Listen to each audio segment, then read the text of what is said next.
ओम श्रीमातारविंदो मनसा स्मरामि श्रीमातारविंदो वचसा गुणामि श्रीमातारविंदो शिरसा नमामि श्रीमातारविंदो शरणं प्रपद्ये। करुणामयी माँ परम प्रभु श्री अरविंद मंचासीन माई एवं उपस्थित मोर सम्मानस्पद भाई बापा एवं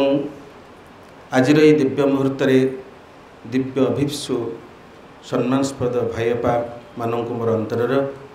श्रद्धा सम्मान और प्रणाम निवेदन करुछि। भारतर गौरवमय अतीतर इतिहास को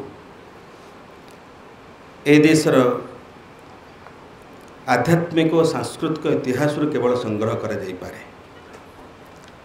दीर्घ 5000 वर्षर भारतर सभ्यता बहु उत्थान पतन दे एजावत तार निजत्व बजाई आसी। यार प्रथम प्रधान कारण है जे यही भारतीय संस्कृति गोटे शाश्वत सनातन परम अद्वितीय आध्यात्मिक सत्य पर प्रतिष्ठा लाभ करिछि। जहाँ शाश्वत जहाँ चिरंतन से सत्य पर भारतर सभ्यता प्रतिष्ठा लाभ करिथिवारु तार केबे भी विलय होई नहीं कि विलय होई पारिबो नाही। सूर्य को कला मेघ कि समय घोड़े दे पारे किंतु परवर्ती अवधि तांकर औजल्य से निश्चित प्रकाश करिवे।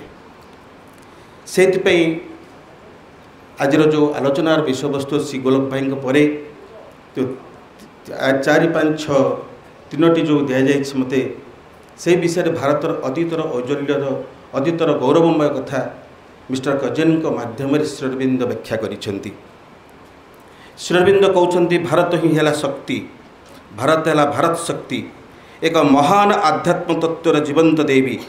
एवं तांक प्रति विश्वस्त हेबा ही भारत अस्तित्वर प्रधान धर्म। कारण यह पुण्य बल भारत एक अमर जाति परिणत होइछि एवं तार पुनः पुनः जागरण उत्थान और आश्चर्यजनक रूपे आज पर्यंत बंच रहा पश्चात यही रहस्य ही लुचि रही। यही कथा प्रथमे मिस्टर कजेन उत्थापन करिसेंती। Mister Cousins posed the question in its book whether the word renaissance at all applies since India has always been awake and stood in no need of reawakening। Shri Aurobindo कहते मिस्टर कजेन के मतरे जे तांकर पुस्तक रे एई कथा question उठेछंती जे पुनर्जागरण शब्द भारत पई प्रयोज्य कि एवं भारत सदा जागृत थिला एवं पुनर्जागरण आवश्यकता नथिला। सही कथा कहते भारत एक शक्ति, भारतर जे शक्ति ए देवी एवं भारतर प्रत्येकटी कोशकणिका प्रत्येक देवी चेतन शक्ति रूपे परिपूर्ण होकर रही। तेणु भारत शक्ति को आम किभली भाव में वंदना करवा। भारत किभली शक्ति वंदे भारत मातरम शुभमिलम सौभाग्य संवर्धिनी वंदे वीरसुता अर्जितं नद नदी जुक्तं वंदे मह अद्रिस्थलीं वंदे भूरि चरित्रयुक्त धरणीं वंदे सुरादि प्रिया वंदे धार्मिक भूमिपाल जननीं वंदे जगज्जनी नायकीं। अर्थात से कहते I extol mother India who is very pure and has an increasing prosperity. I extol the one prayed by brave sons containing many rivers and land of great mountains। I extol the land of great exploits and history। I extol the one who is dear to gods। I extol the mother of righteous kings and I extol the leader of the world। Bharat श्यामला सर्व सौंदर्य अलंकृता ज्ञान प्रेम शक्तिर आधार भारत माता को प्रणाम जनाऊँ। स्वर्ण सुफला भारत आमरी हसे चौदिग सोहाग सिरी बिल पर्वत नद नदी खेत सबुज सुंदर मोहान सबुज सुंदर मोहान। आमे भारतर वीर संतान आमे भारतर वीर संतान आमे दुर्जय आमे दुर्बार आमे रे पुराणी प्राचीन आमे रे पुराणी प्राचीन आमे हूँ से प्राचीनर अत्यंत ज्ञान गौरव कला साहित्य संगीत प्रगति रे भरपूर होता भारत माता समग्र विश्वर उत्पत्ति कालरू से समग्र विश्व को भारतर उत्पत्ति कालरू भारतर सभ्यतार मानव संस्कृतिर उत्पत्ति कालरू समग्र विश्व को से दिग्दर्शन दे आसी किंतु यार भाग्यर विडंबना हो कि विधि निर्दिष्ट हो अष्टादश शताब्दी बेलू भारत कौन हो गोटे पर पदानत हो जाए पाश्चात्य आसी प्रबल आह्वान प्रबल आक्रमण जहाँकि झड़ रूपे भारतवर्ष में बहीगला भारतर आध्यात्मिक संस्कृति एवं तार पारंपरिक संस्कृति को ध्वंस कर पकेला भारत को मुमूर्षु एवं स्थविर अवस्था से पड़ रही ठीक यही समय तार अंतर्चेतनार विकास घटी जहाँ गोलक भाई कहते केतक भारतर संतान माने भारतर पूर्व ऐतिह्य को फेर आने पुणी जागृत हो उठिंट से भारत माता को कराई दुईट कारण भाई पाठित हो पारे गोटे हूँ भारतर जो जो परपदानत है तापाई आम दुईट कारण गोटे हूँ अंतर्द्वंद आउ गोटे हूँ गोटे दुईटी शक्तिर गोटे सत्य तत्वर जितेबाला गोटे जगार एकत्र हुए तेरे मतांतर मनांतर सृष्टि हो जाए आपण घर को जड़े बाह्य शक्ति जितेबाला आसी प्रवेश करके चोरमार करे से देखिए जे आपण निज परिवार जड़े लोकर किसी हाथ थाए ठीक से भाव में आप जानते पंचतंत्र से कहानी स्वपक्ष क्षयकार मंडुक अर्थात गंगदत्ता नाम गोटे मंडुक तार ईर्षाणु कुटुंबात मान मारे प्रियदर्शन नाम कुष्ठ सर्प को डाकी आनिला घर को शत्रु मान निपात कलापर जो शत्रु विनाश हो गले सी आउ गलानी से कहला मत गोटे गोटे बेंग दियो तेणु तार परिवार देला बेले निज पुत्र जमुना दत्त को खाईगला कांदुची से पत्नी पचारे भो स्वपक्ष क्षयकार मंडक किं क्रंदसी निजर पक्ष को आने तुम्हें जो गुरुत्व देइथिला तुम्हें कौन कर तेणु से छाड़ी चली जाइए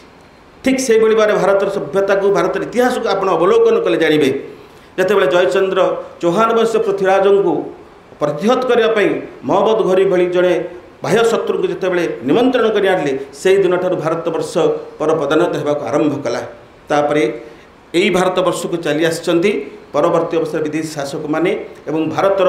जो गौरवमय संस्कृति आध्यात्मिकतार जो औज्ज्वल्यता को से पदानत कर ध्वंस विध्वस्त कर तेणु से गोटे प्रश्न ये प्रभु उठाई एठार सूचना देवा उचित जे पाश्चात्य संस्कृति पाश्चात्य विचारधारा पाश्चात्य मनोभाव अर्थटी कौन थिला प्रभु कहते पाश्चात्य संस्कृति हूँ प्रथमतः भौतिकवादी वस्तुवादी एवं पार्थिवता वस्तुतांत्रिकता पाश्चात्य संस्कृति इह सर्वस्व भोग सर्वस्व स्वार्थ सर्वस्व किंतु भारतीय संस्कृतिर स्वरूप थिला त्याग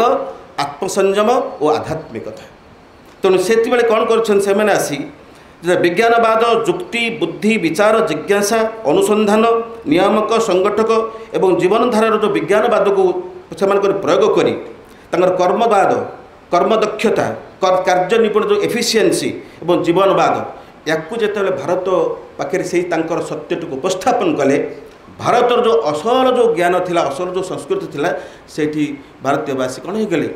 विचार विमर्श हो गले एवं सेठी द्वंद्व आसिक पहुँचीगला केतक कौन कले जो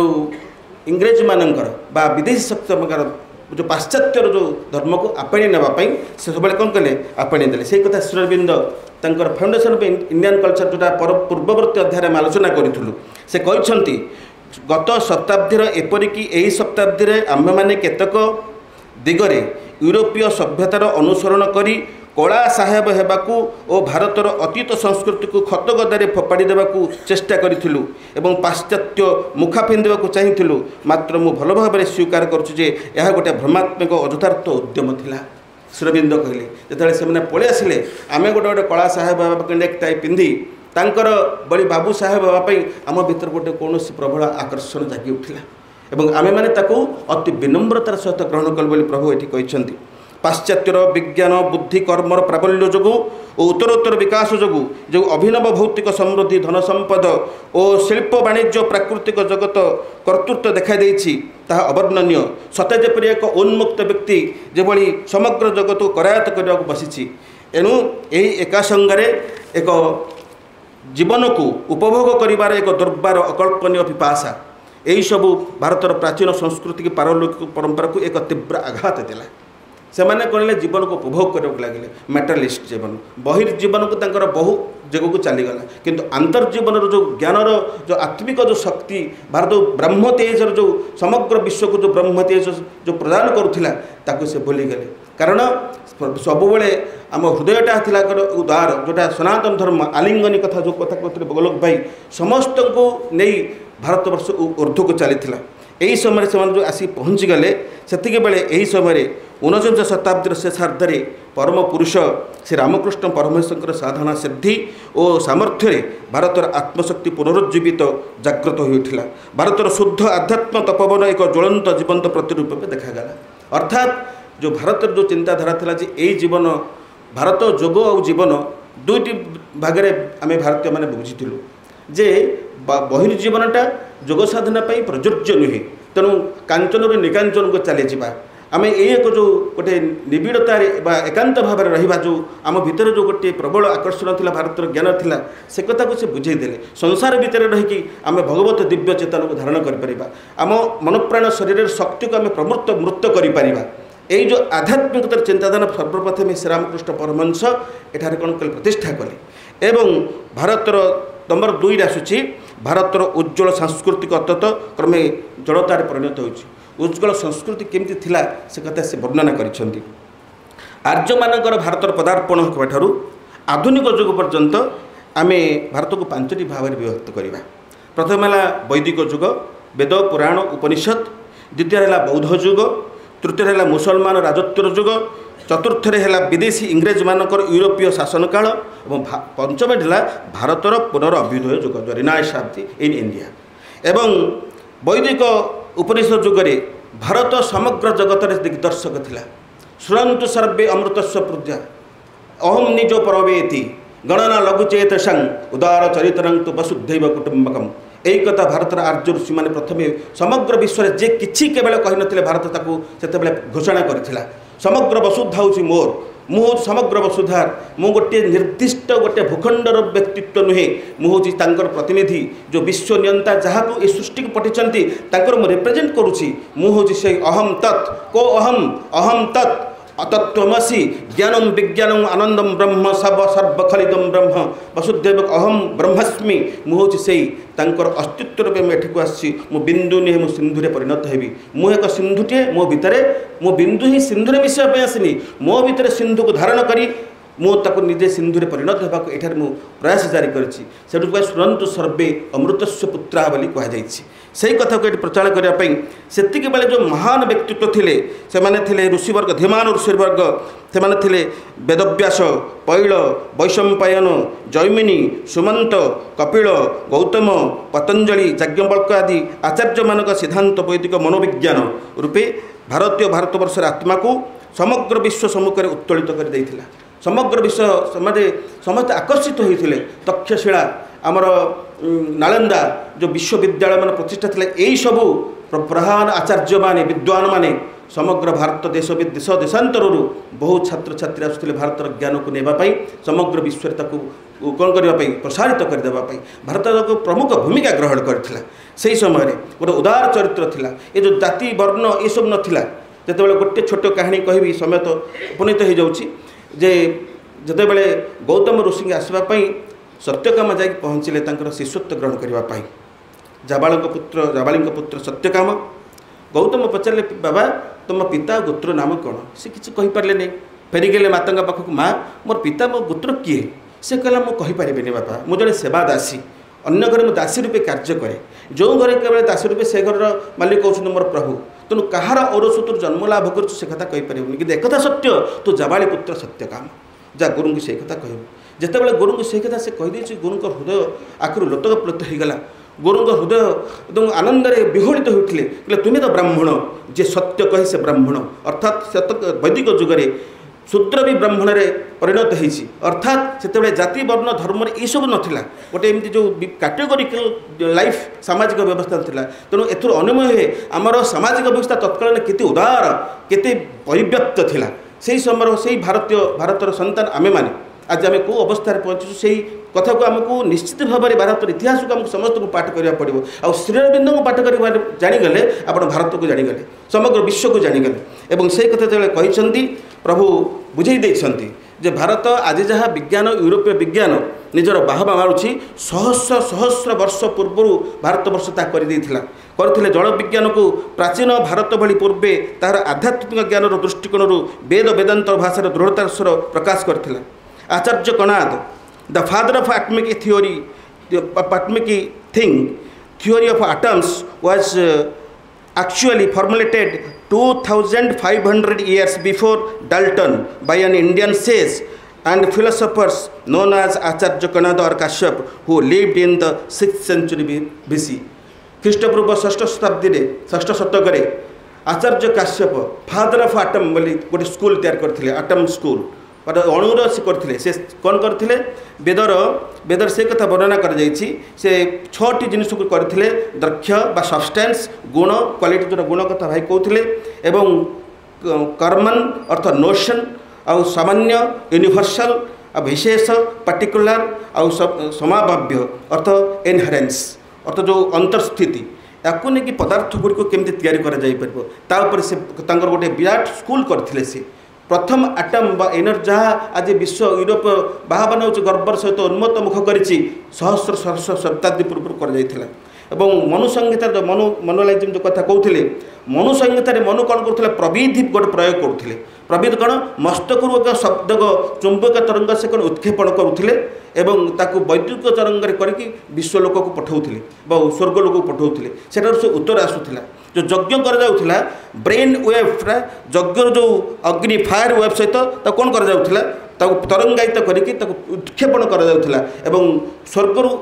पुणी आरोह अवरोह कराउथला मंत्रटा कौन थी जंत्रटा कौन थी से जंत्र किसी नाला केवल मस्तिष्क था तार जंत्र ये मस्तिष्क एति पावरफुल थिला जे से तारि द्वारा ये सब कार्य करुले एवं ज्ञान विज्ञान संबंध में वैदिक आर्य मान अति उच्चकोटीर धारणा पृथ्वी चारिपटे सूर्य घूरे बोली वैदिक आर्य मैंने जानी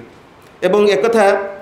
वेदरे कराची निम्नोक्त वेदमंत्रोता प्रमाण मिले यजुर्वेद एक कहुई यजुर्वेदर 112 मंडल से कहुई आयुं पुनश्चक्र समसदनं मातरं पुरः पीतरं च प्रयंत स्व अर्थात सूर्य चारिपटे पृथ्वी घुरुची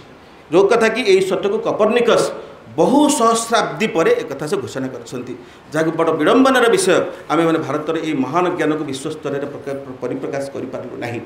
तापर ऐतरीय ब्राह्मण में कहुई सूर्य उदय अस्त होबारे कुआडे चली जाती नहीं आगुरी एक कथा आमर कहुई एवं पुणी यह कुआड़ू आसी देखा दिखती नहीं स एवं न एच कदाच न अस्तमेति न उदेति चम एक कथा कहुई से उदय हुंती नहीं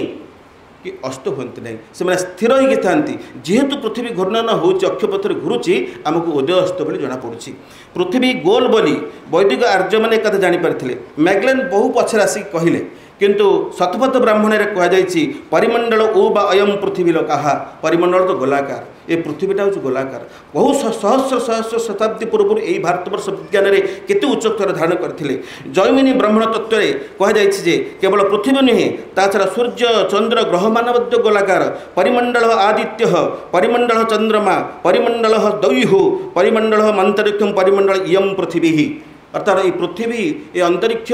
जो ग्रह नक्षत्र जे समस्त गोलाकार समस्त परिमंडल बोली कहुई आज ज्योतिर्विज्ञान मैंने कहते जे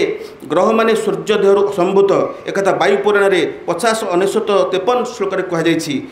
कहुई रुक्ष चंद्र ग्रह सर्वे विज्ञा सूर्य संभवा अर्थात समस्ते ये ग्रह माने सूर्यर आलोक आलोकित होती जहाँकि यूरोपीय बा जो आधुनिक वैज्ञानिक माने जहाँ एवं परिप्रकाश कर सहस्र सहस्र वर्ष पूर्व भारत को कौन कर परिप्रकाश कर अन्य को उपाय से नुहति आमर राइट ब्रदर्स आम व्यमजान इन्वेंशन उद्भावन करते एक इतिहास रहीगला विज्ञान रहीगला किंतु 1895 मसीह ये भारत जड़े विज्ञानी बहुत दुखर विषय विडंबन आम विश्व दरबार को नहीं पार्लु ना ये अंतर्द्वंद्वर कारण आम अन्यर ईर्षाड़ू असहिष्णुता नहीं पार्लु नहीं शिवकर बापूजी तालपड़े 1895 मसीह मरुत सखा नाम गोटे व्यमजान मुंबईर चावपाटी बीच रे प्रथमे 450 मीटर और 1500 फुट उच्चरे उड़ीला और 1903 मसीह राइट ब्रदर्स व्यमजान आविष्कार 8 वर्ष पूर्व ये करथिला से इतिहास गर्भरे लुचिगला इतिहास आपण मैंने जानते भास्कर अम्बरीश आर्यभट्ट ज्योतिर्विज्ञानी एवं पठाणी सामंत चंद्रशेखर गोटे नल गोटे काठरे से दूर में गचर छाई की मापी जाऊे तांकर पर्वतर हाइट उच्चता परिग्रह सब मीमांसा से करें भारतवर्ष ज्ञान आमको देपर भारतीय आत्मार पुनर्जागरण जहाँ एक नुआ स्पष्टता पाई और शेष किसी दशक यूरोप वृद्धि पाई एक गोटे श्री अरविंद प्रश्न उठे वर्तमान परिस्थिति रे भारतवर्ष तार अतीतर परंपरा को स्वीय आध्यात्मिक भावधारा देवादिष्ट विधिनियति गतिधारा को अक्षत रखी पाश्चात्यर बाहिक भावधारा सहित ताल दे चलो कि यह मुख्य प्रश्न आमर गोटे भारतीय प्राच्यर धारणा थिला अंतर्विकास अंतर्चेतनार विकास ये बहिर्जीवनटा एक मिथ्या माया से मैंने वस्तुवादी थे कहले बाहिर जीवनटा भल ये जीवनटा उपभोग करवा ये जीवनटा ये अंतर्जीवन किसी ना किंतु माँ श्री अरविंद कहले ये दुईटी जगार आवश्यकता अच्छी जोटा अंतर्जीवन विकास बहिर्जीवन विकास कारण ये दुईटी भगवत प्रेरित भगवत दत्त प्रकृति आमको दुईटी जिनस देती अंतर्जीवन टी देती बहिर्जीवन टी देती तेणु ताकू सुंदर रूपे भगवान प्रस्तुत करवा ये हूँ मानवीय धर्म तेणु ये दुईटी जगार आम विकास आवश्यकता पड़ी आमर घर द्वार मेटेरियल साइट्रे बहुत उन्नति होगा आवश्यक तत्सहित आम अंतर्चेतनार से भाई विकास लाभ दरकार ये सौध गढ़ी उठी निहाती आवश्यक किंतु अंतर्चेतनार सौधटी झाऊली पड़ू जीवन असंतुलन आसी असंगति आसिक पहुँची ये दुख जंत्रणा सृष्टि होती आम अंतर्चेतन जो दिन पुणी भाव सजाग हो जागृत हो बहिर्जीवन सहित अंतर्चेतन समांतर भाव में गति कर जीवन टी एक संगतिमय होती हूँ आम प्रथम कथा तापर ये प्रभु कहते जे किभली भाव में माँ जो भारत किभली भाव हम माँ कहले India must be saved for the good of world since India alone can lead the world to peace and a new world to peace and new world order माँ कहले समग्र जगतर मंगल निमित्त भारत को रक्षा करने को पड़े गोटे कथा कहे भारत भारत रक्षा करने तापरे माँ कहले वर्तमान भारतर सर्वप्रथम समस्या है तार अंतरात्मा को आविष्कार करवा एवं ताकू प्रकट करवा आमर भारतर अंतरात्मा को आविष्कार करवा भारत जो लुचि जाइथिबा संगुप्त होता जो ज्ञान गारिमा कला संस्कृति साहित्य जो ज्ञान से परिपृष्ट हो रही ताको आविष्कार करी ताको आमे वर्तमान समय आसी समग्र विश्व तक परिप्रकाश करवा एवं प्रभु कहते भारतर माँ कहते भारतर भविष्यत स्पष्ट भारत समग्र जगतर गुरु पृथ्वीर भविष्यत रूपरेख भारत उपर निर्भर करे भारत ही जीवंत आत्मा भारत समग्र जगत में आध्यात्मिक ज्ञान उतारी आनी अच्छी भारत सरकार ये कहते माँ कहते भारत सरकार कौन कहले से कहले जे the government of India ought to recognize the significance of India in this sphere and plan their action accordingly माँ कहले ये भारत सरकार को माँ ये सचेतन कर जे भारत सरकार ए दिगरे भारतर यही विशेष महत्व को उपलब्धि करने उचित एवं तांकर कार्यकलाप से संगठित होगा उचित भाई भौणी मैंने आपण समझ जानते बर्तमान भारतवर्षर भूमिका समग्र विश्व किपर लाभ कर श्री अरविंद को India the spiritual Guru of the world से समय से उपनीत होती बर्तमान समग्र विश्व भारत को चाहिए समग्र विश्व भारत को हाथ टेकी सारे जे भारत केवल ही आमको रक्षा कर से पुनर्जागरण पुनर्अभ्युदय समय आसिक पहुँची गोटे कथा आम निजक केते योग्य कर गढ़ुचे मो भारत माता मो जगत मो देशर जो असल ज्ञान मुझे निज तरफ मो उद्यम जारी रही मोर उद्यम जिते व्याकुल जिते तीव्र जिते उन्मीलन घटव निजक जिते मुकुल पारि ये भारत तार पूर्व अवस्था निश्चित फेरी पार एतिरुक्ति ना। वंदे मातरम।